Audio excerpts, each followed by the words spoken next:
Urgent! Niners fan! Look at what just happened! Nobody saw this coming, huh?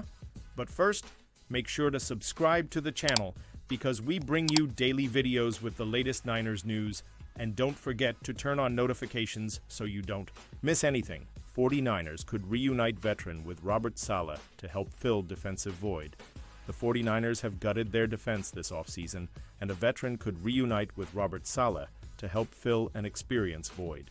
When he agreed to come back to the San Francisco 49ers as defensive coordinator, Robert Saleh knew what he was getting into in terms of what would be a mass exodus of talent on that side of the ball.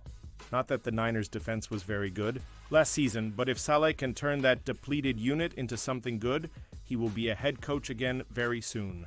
It's fair to say no loss for the 49ers this offseason will be felt as much as the departure of linebacker Dre Greenlaw, a last-ditch and reactionary effort to keep him proved fruitless, as was easy to foresee.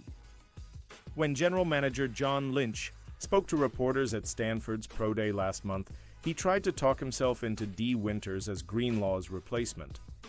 "He'll have an opportunity," Lynch said, via Matt Barrows of The Athletic. "There's still a lot of time between now and when we play, but he's a guy we like, and he's still growing as a player. Saleh's here. And it's been fun to have a new lens on things. He's very excited with D and a lot of players." There's a lot of projection involved in regarding Winters as a viable replacement. For Greenlaw, drafting someone who could do so is certainly possible, and almost likely. Saleh could also advocate for someone he knows well to help fill the void. 49ers could consider reuniting Robert Saleh with key piece of his Jets defenses. Christopher Knox of Bleacher Report offered up one free agent who can help each NFL team. And for the Niners, it's a player who would reunite with Saleh. The 49ers lost several key contributors early in free agency, including linebacker Dre Greenlaw.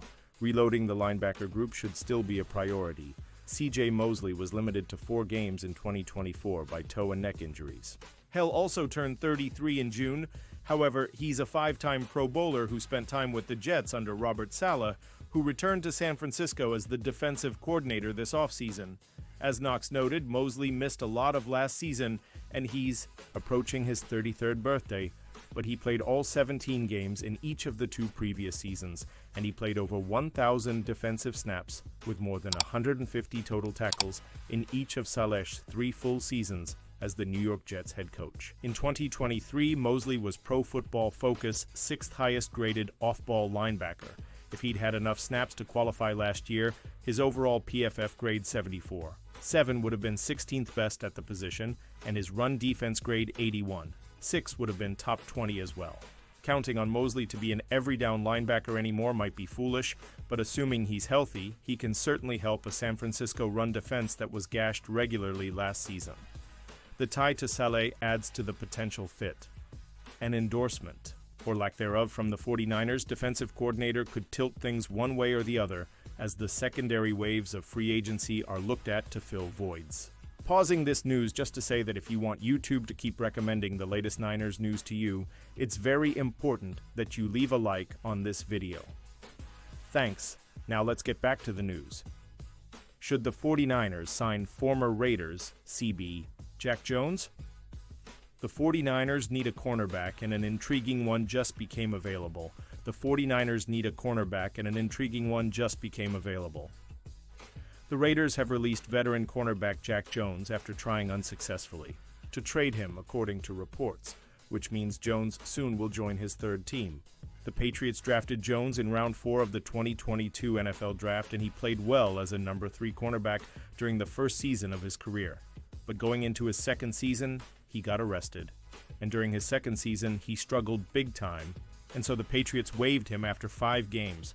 The Raiders picked up Jones because their coach at the time, Antonio Pierce, coached Jones in high school. And he played well for them as a number 3 cornerback for the rest of 2023. But in 2024, he became a starter and struggled once again. This time, he gave up a whopping 8 touchdown catches in 17 games.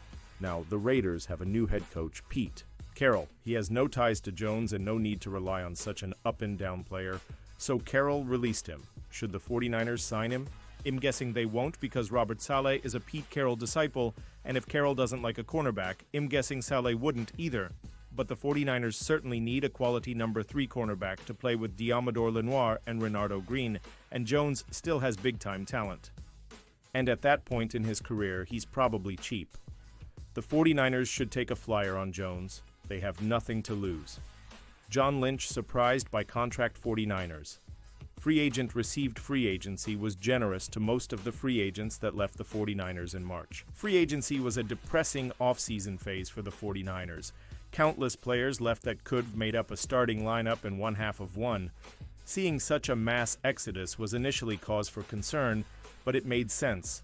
The 49ers were never going to pay those players given the overpriced contracts they received from their new teams. Well over $300 million was given to free agents who departed the 49ers. Seeing that surely had to feel complimentary and assuring that the 49ers made the right choice in letting these players go.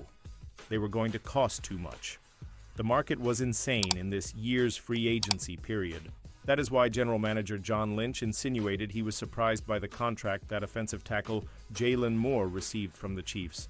I knew we had a really good roster. I didn't know our swing tackle would go make $15 million on the free agent market, said Lynch. I think it's kind of flattering that the league saw our roster like that. The amount of money that left. It's not fun, I can tell you that. We've always been very aggressive in free agency. It had gotten to the point that our roster was expensive and getting a little bit older. It was difficult to sit back, but I thought it was necessary. I can see why Lynch is surprised, but also he shouldn't be. It makes sense to be surprised because Moore isn't a proved 17-game starter. For him to get that money is taking a huge leap of faith by the Chiefs. Investing that much money in an unproven starter is concerning. However, it isn't surprising because it is free agency. There is always going to be a team that overpays because of the free market. Other teams drive up the price and make players worth more than they are. Lynch shouldn't be confused about that at all. It's like it's his first day in the NFL. Plus, the Chiefs had a desperate need at left tackle, so they feel Moore is worth it. Lynch not knowing Moore could reel in a sweet deal can also be indicative that the 49ers misread the free agency market. They did it with Dre Greenlaw after all, so that could be the case. 49ers trade up to pick number 6 in new mock draft. I'm guessing the 49ers would rather trade up than trade back this year. At the NFL Annual League meeting last week, 49ers owner Jed York told reporters that the 49ers might trade up or trade down in round 1 of the upcoming NFL draft. He also said that when a team is bad, it's better to be really bad so it gets the rare opportunity to draft a special talent. So I'm guessing York would rather trade up than trade back this year. The 33rd team seems to be thinking along the same lines. In their latest mock draft by Ian Valentino, they project the 49ers to trade up with the Raiders for the number 6 pick and take Michigan defensive tackle Mason Graham. San Francisco has more needs than what we're used to seeing with this regime, but it still has more picks 11 than what they can use, writes Valentino.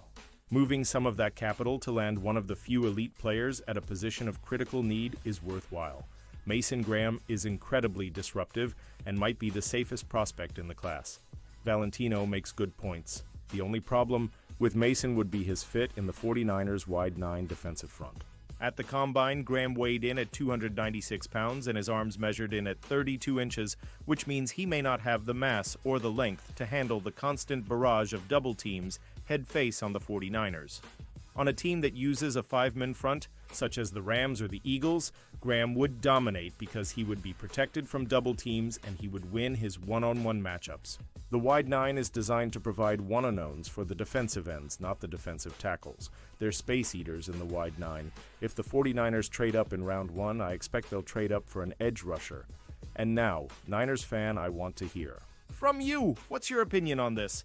Drop your thoughts in the comments. I don't know if you know this, but your opinion matters a lot for Niners.